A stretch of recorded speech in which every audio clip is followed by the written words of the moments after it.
Good morning. Thank you, and thanks to Gordon and Jesse and Dave for this opportunity. It's really exciting to have the opportunity to talk about this research, which is relatively new for ICIC. We're a nonprofit. We were started by Michael Porter, who's a professor at Harvard Business, to focus on inner-city economic development. We've been in the food space for a while. My personal background is a PhD in agricultural economics, so I've been in it even longer than ICIC, and it's nice when the two worlds collide in this new research. So with that, I'll get started because we only have 15 minutes. I'm passionate about this. I could give you a seminar, which nobody wants, at 8:30 in the morning, and I want to make sure that we have time for questions if you have any. So I'll jump right in, and I want to start with the definition of resilience. That term gets thrown around a lot today.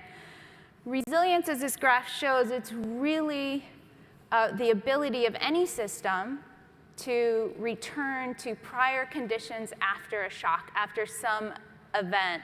We can think of a natural disaster or an economic collapse, or in the field of psychology, it's when a person has some type of major event in their life and how they get back to mental health. So it's used in all sorts of different fields. In terms of food, it is about getting back to the normal state. Think about how you purchase, access, consume food. It's getting back to that state. So it's not about the provision of water and MRIs after a natural disaster. It's not the yellow part, right? We're concerned about that green, the whole. We're concerned with the shape of this graph. So I know it's early for graphs. I promise this is the only one that I'm presenting.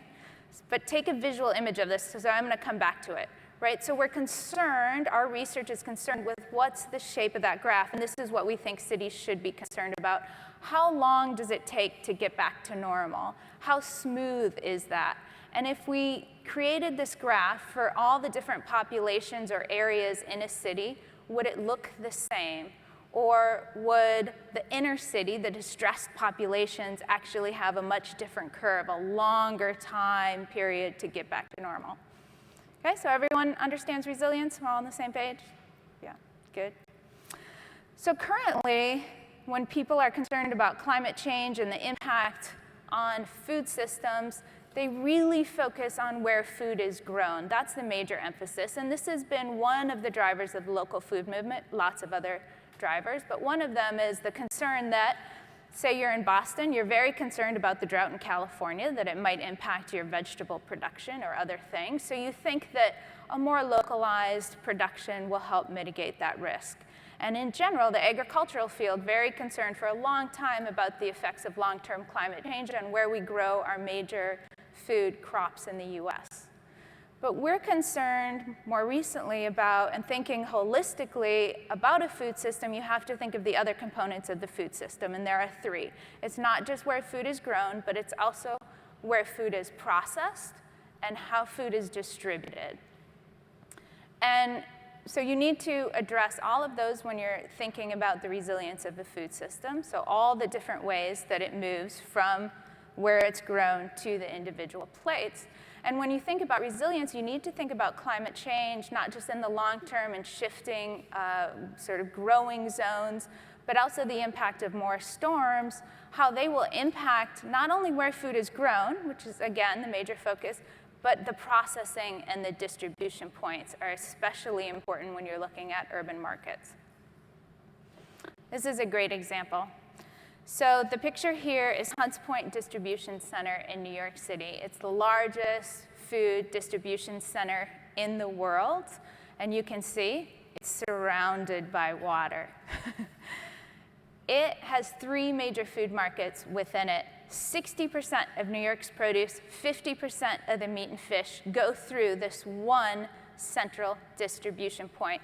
So when Hurricane Sandy hit in 2012, it was supposed to hit Boston, didn't, hit New York City, narrowly missed Hunts Point, and New York City understood in the aftermath, when they did this study, they realized they got lucky. That storm could have taken out Hunts Point very easily with the storm surge, and then they would have been in trouble. 28% of that site is in a floodplain, as you can imagine, and they also have exceeded their capacity, so not all of the food is even within that structure. It's in trucks and other sort of ad hoc places which again adds to the risk of that location. So when we undertook this study of the food system, the resilience of the food system, which was commissioned by the city of Boston, with support from various foundations, including the Kendall Foundation, one of the first problems that we encountered is a lack of data and information. Right? Really, people don't understand where their food comes from.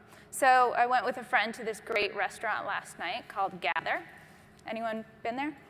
Oh, wow. That's why I was so busy last night. So I had the mushroom dish. I feel like they could have told me where every mushroom came from on that dish, right? This is the type of local food movement that we've created in the US, and that's wonderful, and I'm a big consumer of it and supporter of local food movement, right? But as a city, Berkeley, I can guarantee, cannot tell you where their food for the city comes from. So we know it locally, but we don't know it in aggregate. And when you're talking about resilience and resilience to a storm, a major storm, right, knowing where your food comes from, all of it, and how it gets here is really important. So since we were looking at a major storm event in Boston, we focused on distribution, processing and distribution points. And what this image shows you, and this is just a snapshot of a larger image, is how complex it gets very quickly. So we just looked at 5 food items. We tried to trace their paths, and it got very complex. They go to mixing centers. They go to different processing centers. It's very difficult to track how food comes in, and that's what's missing in most of these cities. So in general, when you're thinking about risk, it's the same concept for everything. You need to have a diversified portfolio. We have lots of farms spread across the country and internationally. That's great. That's a diversified production portfolio where our food is grown. What gets worrisome is that you get a lot of concentration when you come down to processing and distribution. It gets concentrated. There's a bit of a narrowing effect. We have another visual which shows almost an hourglass figure, right? You have lots of farms come through fewer and fewer processing and distribution points, and then they have to go out to all of the restaurants, food shelves, grocery stores, national, local grocery stores, right? So you think of that sort of complicated system and the narrowing and where those risks occur, whether they're locally or geographic. So we looked at Boston, great example, Boston milk. 64% of the milk that's consumed in Boston produced, distributed, processed, I should say, not produced, grown on lots of farms, processed and distributed by 2 major corporations. It's branded and labeled differently, but only 2 major corporations distribute it. And when we looked at what would happen if a major event like Sandy hit Boston, it would disrupt the majority of the milk processing facilities feeding Boston. It would also hit 45% of the wholesalers as well from that event. So this is why Boston's concerned, right? This is why they had an inkling based on the Hunts Point risk that their food system also at risk. And for them, milk is a big risk because a lot of the regional production in dairy up in that Northeast, right? 2 companies, 64% of milk. Anyone from the Boston area experience that? A lot of snow this winter, right? A lot of snow. So during this study, we got to experience a different type of major event, which was very catastrophic snow, and milk was impacted. There were shortages of milk option. Nothing too critical, right? But there were shortages, and they lasted longer than they expected, and in part, it was because, right, a few of the processing plants were impacted.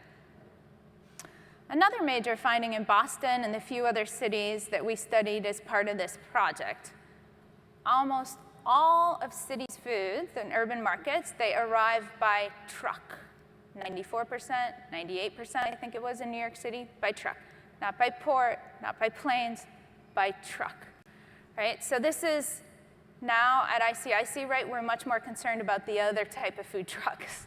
Not the great food trucks we all like to visit, but the trucks that are delivering food, right? Major importance. Think about, right, then when you take that perspective on resilience, what's one of the biggest issues that come up? It's the roads, the issue of roads and how accessible they are. And if they get flooded, how else will you get food into the city? And this was another issue that New York City dealt with in the aftermath of Sandy, and this was definitely an issue in Boston. Boston streets, very narrow to begin with, all of their secondary streets.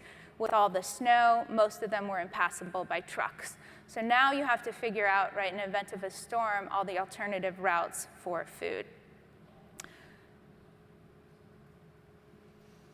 The other issue, right, remember that graph I showed you, and we wanted to figure out what it would look like for different populations. So at ICIC, as our name implies, we're very concerned about the inner city.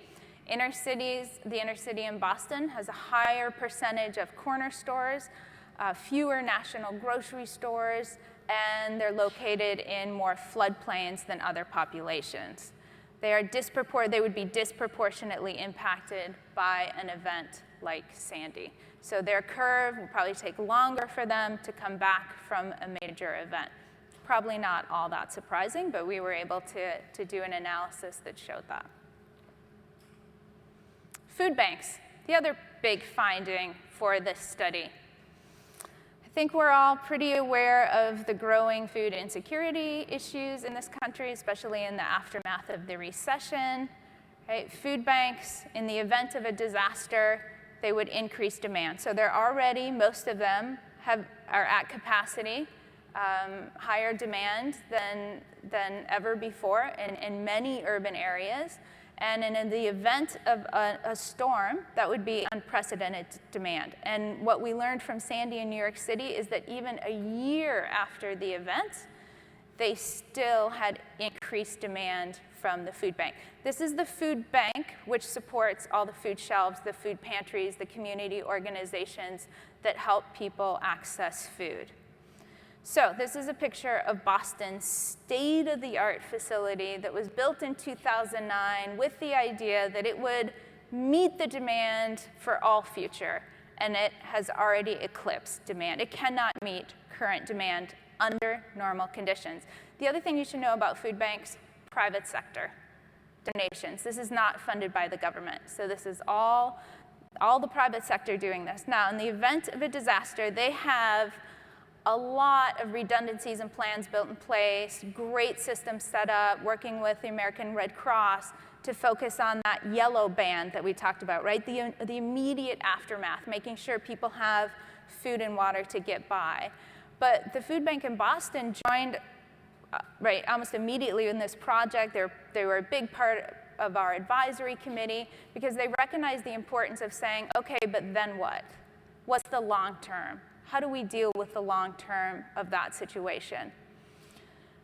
One of the critical risk areas of food banks is where they're located. Where are food banks located now? Mostly leftover pieces of land. Right? The city gives them a piece of land that nobody else wants. This amazing facility in Boston, it has only 2 feeder roads. One of them is private, both of them are narrow. What happened this winter? One of them was shut down. That gave them only one route to their store that they could use, or to the food bank that they could use. Like the other parts of the food system, they rely on truck transportation. 75% of their organizations need to pick up food from them weekly, right? So this is a big issue. I actually don't live in Boston. I live in Williamsburg, Virginia. After this study and all we learned about food banks, I went to visit our food bank, the food bank that serves Williamsburg. It's not located in Williamsburg. It's located further south in Norfolk, Virginia, which is sinking, right? But Norfolk knows they're sinking, so they're addressing it. But again, it just raises your awareness as a city about the importance of the food bank. And again, it's not often even on the city's radar. So what should cities do about this?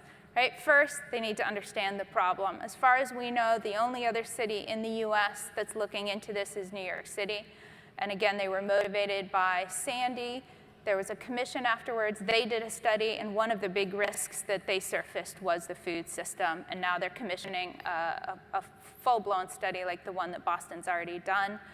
They worked with HUD to initiate this Rebuild by Design competition, which is one of the competitions. It's focused on an award-winning plan to decrease the risks associated with Hunts Point. And they already have legislation underway around food retailers to make sure that they have the tools they need to make sure that they're resilient, so they can get all the bodegas, all the corner stores, right, as well as the more local grocery stores back online. The national grocery stores have a much easier time getting those sites back online because of their larger, more robust distribution systems. It's the smaller stores that can take longer. Toronto was the other city that we looked at. Toronto focused on resilience in general. They get awards for their resilience planning all the time. They're not really focused on food except for ensuring food access to all of their populations, and they have this innovative online platform that allows all of their community organizations to coordinate and save costs on food purchasing. They worked with Deloitte on a new framework and program that allows their city, different people from across the city, different agencies, enter in their concerns to better assess risk assessment. And they created this public-private action group with 50 public-private organizations that help coordinate citywide planning efforts. San Francisco focused on the earthquake. When we first started to talk to people there about food resilience in the aftermath of an earthquake, they said, you know, look, we have bigger concerns, right? We're really concerned about the aftermath, not the resilience. All their infrastructure planning obviously impacts their food sites, so they're pretty resilient in that sense. They had the first chief resilience officer, which is funded by the Rockefeller Association. But one of the things that's popped up in San Francisco, the more people we talk to there, some of these organizations heavily involved in the local food scene is there is a concern in San Francisco that they can become really self-sufficient. Their local food system, unlike Boston, they can grow a lot of their food in this area. And so if they are hit by a major storm, what are the new, right? It would take them longer to reestablish supply chains regionally or even nationally to do that. So some organizations are starting to think of the risks associated with that here. So let me just finish with a shout out to Boston, because we think they're doing such a great job. Or as I said, they're one of the first to commission this study. They now have a chief resilience officer who actually came from the advisory board of our study, so very much interested in food, and that is part of the resilience efforts. They have a very proactive food bank that, again, along with our study, started to engage in deeper thinking and planning, especially on the financial side, for a longer-term reaction to a major storm. And in part because of our study in the advisory group, the Office of Emergency Management, the Department of Transportation, they're working with the Office of Food Systems and private sector food distributors now to start to think about how to address some of the risks associated or that we surfaced as part of this effort. So I'm going to end there with this question that you can mull over at your next coffee break or during lunch.